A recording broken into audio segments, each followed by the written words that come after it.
의뢰인의 행복만 생각합니다. 법률 문제로 고민에 빠지신 분들에게 정확한 정보를 제공하여 현명한 선택을 하도록 도와드리는 소송 가이드입니다. 형사 사건에 연루되었거나 혹은 주변에서 관련 사례를 듣다 보면 혐의 없음 혹은 증거 불충분이라는 표현을 자주 접하게 됩니다.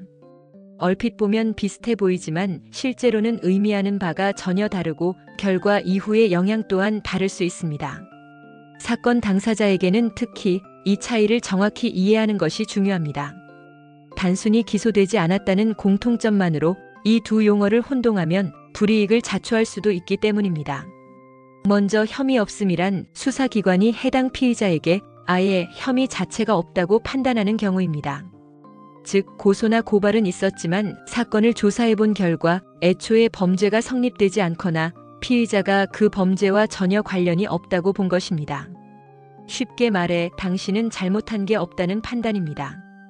따라서 혐의 없음 처분을 받은 경우에는 사실상 무혐의 선언이 된 것이며 사회적 낙인이나 향후 불이익 가능성도 최소화됩니다.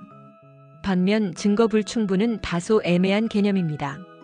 이는 피의자가 실제로 범죄를 저질렀을 수도 있지만 이를 입증할 수 있는 증거가 부족하다는 의미입니다.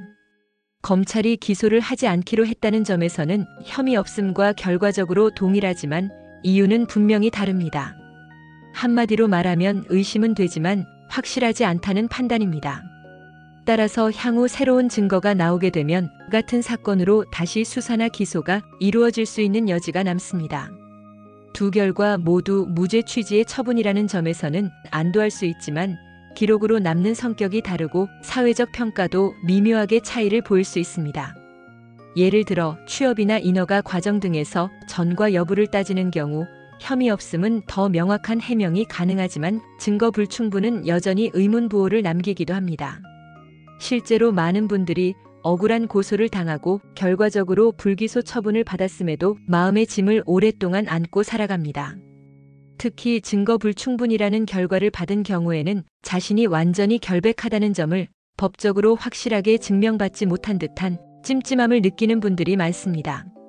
그래서 변호인을 통해 이의 신청이나 재정 신청 등을 고려하는 사례도 존재합니다. 또 하나 주의할 점은 경찰 단계에서 사건이 아예 송치되지 않고 종결되는 불송치 처분입니다. 이는 검찰에 넘겨지기 전 경찰 단계에서 무혐의로 판단된 것이기 때문에 피의자에게는 가장 이로운 결과라고 볼 수 있습니다. 법적 절차에서 빠르게 벗어날 수 있고 향후 법적 기록에서도 유리하게 작용합니다. 결국 형사 사건에서 어떻게 사건이 종결되느냐는 단순한 문구 이상의 의미를 지닙니다. 따라서 억울한 고소나 조사를 받게 되는 상황이라면 수사 초기부터 법률 전문가와 함께 대응하여 가능한 한 혐의 없음이라는 결론으로 사건을 마무리 짓는 것이 가장 현명한 방법입니다. 소송 가이드는 법률적으로 문제가 될 수 있는 부분에 관해 상세히 설명을 드리고 그 해결책에 관하여 근거 법령 및 관련 법령을 제시하는 길잡이를 해드립니다.